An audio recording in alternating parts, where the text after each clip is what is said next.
Welcome to doctor Maithili's music therapy channel.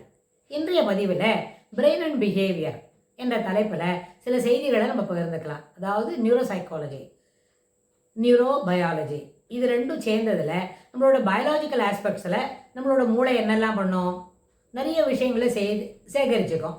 Psychological ஆஸ்பெக்ட்ஸில் அது இன்னும் என்னெல்லாம் செய்யும் அப்படின்னு கேட்டால் 3 விதமான பழக்கங்கள் அதுக்கு தன்னை ஆட்படுத்திக்கும். 3 விதமான மோடில் நம்மளோட மூளை வேலை செய்யும். ஒரு நாளும் செய்யும், ஒரு வேலையிலையும் அதை செய்யும். ஒரு வேலைன்னு சொன்னால் காலை மாலை மதியம் அதுபோல் இருந்தாலும் சரி, இல்லைன்னா ஒரு வேலை வேலையை எக்ஸிக்யூட் பண்ணுறோமில்ல, ஒரு அசைன்மெண்ட் இருக்கு, அந்த ஒரு அசைன்மெண்ட்லேயும் இந்த 3 விதமான மோடையும் அதை பயன்படுத்தும். இது சாதாரண நம்ம எல்லாருக்கும் தெரிஞ்ச விஷயம்தான். ஆனால் அது எப்படி செய்யறது அப்படின்னு நம்மளுக்கு தெரியாது. அதை நம்ம ஒரு சின்ன அனக்டோட்டில் ஒரு 2-3 பதிவில் அதை பற்றி நம்ம தெரிஞ்சுக்கலாம். முதல்ல நம்மளுக்கு ஒரு விஷயத்தில் இருக்கோம், ஒரு கிளாஸில் நம்ம பார்ட்டிசிபேட் பண்ணிக்கிறோம், ஒரு ஒர்க் ஷாப்பில் இருக்கோம் அப்படின்னு சொன்னால் அங்கே என்ன முதல்ல நடக்கும்? நம்மளுக்கு நம்ம இண்டிவிஜுவலாக யோசிக்கும் பொழுது நம்ம ரொம்ப அலர்ட்டாக இருப்போம்.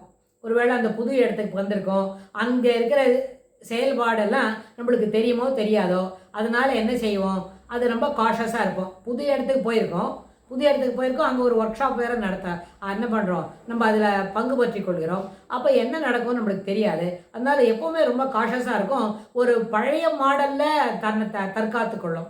பழைய மாடல்னால் என்ன, உடனே ரொம்ப பயந்துக்கிண்டு தங்கிட்ட இருக்கிற சாமானெல்லாம் மூடி வச்சுட்டு அதில் எதுவுமே பார்க்காம, அதுக்கப்புறம் ஸ்ட்ரெஸ்ஃபுல்லாக இருக்குதுன்னு சொன்னால் எல்லாத்தையும் அவுட்டர் எக்ஸ்போஷர் இருக்கே அது எல்லாத்தையும் பிளாக் பண்ணிக்கும், எல்லாத்தையும் பந்து பண்ணிவிட்டு தான் உள்ளுக்குள்ளே இருக்கிற அந்த வேலையை வண்டி பார்த்துட்டு ஸ்ட்ரெஸ்ஃபுல்லாக இருக்குப்பா, I don't want interact with any one, let my self, என்ன என்னோட பிஸ்னஸை நான் நிறுத்திக்கிறேன் அப்படின்னு சொல்லி எந்த வெளி விவகாரத்துக்கும் போகாமல் தன் உள்ளுக்குள்ளேயே தன்னை சுருக்கிக்கிண்டு அந்த எந்த ஒர்க் ஷாப் போயிருக்கோமா, என்ன இன்டராக்ஷனா, அந்த சோஷியல் இன்டராக்ஷனை அப்படி ஒரு முயற்சி செய்து நிறுத்திக்கும்.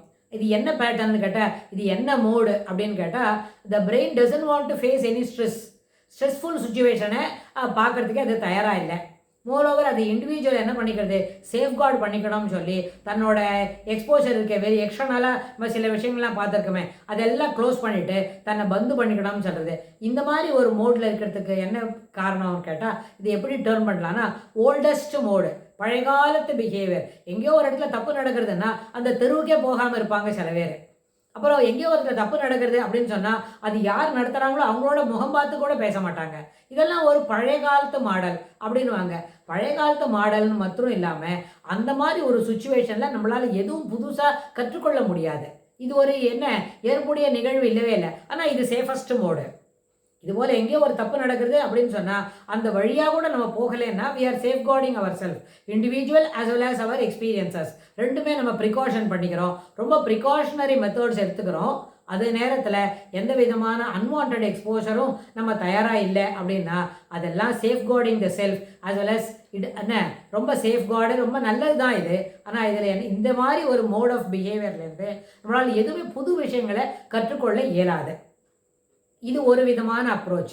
இதே மாதிரி இன்னொரு நிலைமை இருக்குது, இதுபோல் எக்ஸ்போஷர்லாம் இருக்குது, அங்கேயும் தவறுகள் நிறைக்கிறது. ஆனால் அது அந்த ஒரு இன்சிடெண்ட்டை மட்டும் you brush it aside and move on. அடுத்தது என்ன, இன்னும் என்ன நடக்க போகுது, இன்னும் என்ன பார்க்கணும், யாரெல்லாம் இங்கே வந்திருக்குது, இங்கெல்லாம் என்ன நடக்க போகுது, இப்போ what is that is going on here, why this is why are making this as a show அப்படின்லாம் கேட்டு அதுலேருந்து நம்ம பார்க்குறோம்னு சொன்னால் அடுத்தது என்ன பண்ணணும் கேட்டால் ஒரு டீம் லீடர் அப்படின்னு சொன்னால் நம்ம டீமில் இருக்கிற எல்லா மெம்பர்ஸும் என்னெல்லாம் பார்க்குறாங்க, what are all they are doing, எங்கே தே ஆர் கோயிங் மிஸ்டேக், என்ன கோயிங் அகெயின்ஸ்ட் தி ஒரு நம்மளுக்குன்னு ஒரு எத்திக்ஸ் இருக்கே அதை தாண்டி போகிறாங்களா, இல்லை அந்த எத்திக்ஸே ஃபாலோ பண்ணுறது இல்லையா அப்படின்னு வரிசையாக ஒன்று பார்த்துன்னு இருக்காங்க.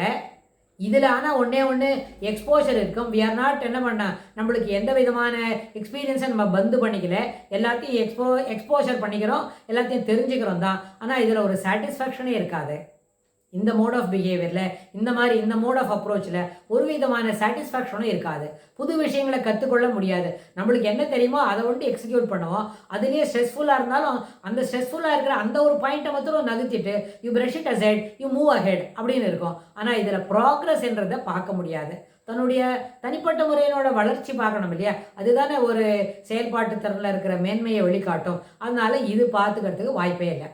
So here also we are என்ன பண்ணியிருக்கோம், ஓரளவுக்கு நம்மளுக்கு டிஸ்டர்பன்ஸ் இருக்கும். ஆனால் this is also one of the better mode to expose our self towards new things. அதெல்லாம் பார்த்து தெரிஞ்சுக்கும். இதில் இன்னொரு மோடு கூட இருக்கும், அது வந்து எக்ஸிக்யூட்டிவ் லெவல். அது என்ன பண்ணணும்னு கேட்டால், எப்பொழுதும் நம்மளுடைய பழக்க நடத்தைகளுக்கு என்னெல்லாம் மாறுபாடு இருக்க முடியும், எதுலேருந்து நம்ம எக்ஸ்பிரஸ் பண்ணிக்க முடியும், எங்கே நம்ம எக்ஸ்பிரஸ் பண்ணுறதை நிறுத்திட்டு புதுசாக கொஞ்சம் ரிஃபைன் பண்ணி மறுபடியும் வெளியில் காட்டிக்க முடியும். என்ன ஸ்ட்ரெஸ்ஃபுல்லாக இருந்தாலும் what is your progress, what you want to implement in this அப்படின்னு நம்முடைய கருத்துக்களை தைரியமாகவும் ஆணித்தரமாகவும் செயல்படுத்துவதும், அதற்கு மேலாக அதனுடைய தொடர்புடைய செய்திகளுக்கு மேலும் தன்னை தயார்படுத்திக் கொள்வதும் இது ஒரு மாதிரி மோடு. இந்த மோடில் என்ன பண்ணலாம், இண்டிவிஜுவல் டெவலப்மெண்ட் பார்க்க முடியும், குரூப் டெவலப்மெண்ட் பார்க்க முடியும். ஆனால் அதே சமயத்தில் ஸ்ட்ரெஸ் இருக்கும், அதாவது கண்டினியூஸ் ஆஃப் ஒர்க்கும் கூட இருக்கும்.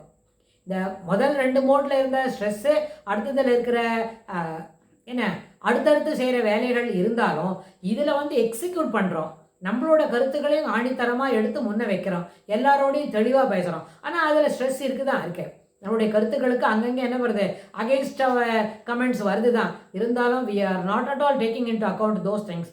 ஐ கண்டினியூ டு ப்ராக்ரஸ் ஃபர்தர், மேலே ப்ரொசீட் பண்ணிகிட்டே இருக்கிறோம் அப்படின்னு சொன்னால், இது இந்த மாதிரி மோடில் நம்ம பிஹேவியரை வளர்த்துட்டா என்ன ஆகும்னு கேட்டால், இந்த ஸ்ட்ரெஸ்லேருந்து ஓரளவுக்கு வெளியில் வர முடியும். ஆனால் அதே சமயத்தில் நம்மளோட பர்சனல் இம்ப்ரூவ்மெண்ட், பர்சனல் டெவலப்மெண்ட், ஒரு தனி மனிதனோட செம்மையாக மேலுக்கு வருவது, தெரியுமா, வாழ்வாதாரத்தை பெருக்கிக் கொள்வது மட்டும் இல்லை, நம்மளுடைய தொழில் ரீதியாக நம்ம மேலுக்கு வரணும்னு சொன்னால் இந்த எக்ஸிக்யூட் லெவல் தான் அதற்கு உறுதுணையாக இருக்கும். இதில் வந்து எந்த மாற்று கருத்தும் இல்லை. ஆனால் இதுபோல் ஒரு நாளும் நம்ம செய்ய முடியுமென்னு சொன்னால் இதில் என்னெல்லாம் பெனிஃபிட்ஸ் இருக்குது அப்படின்றத நம்ம அடுத்த பதிவில் பார்க்கலாம். தேங்க்ஸ் ஃபார் வாட்சிங்.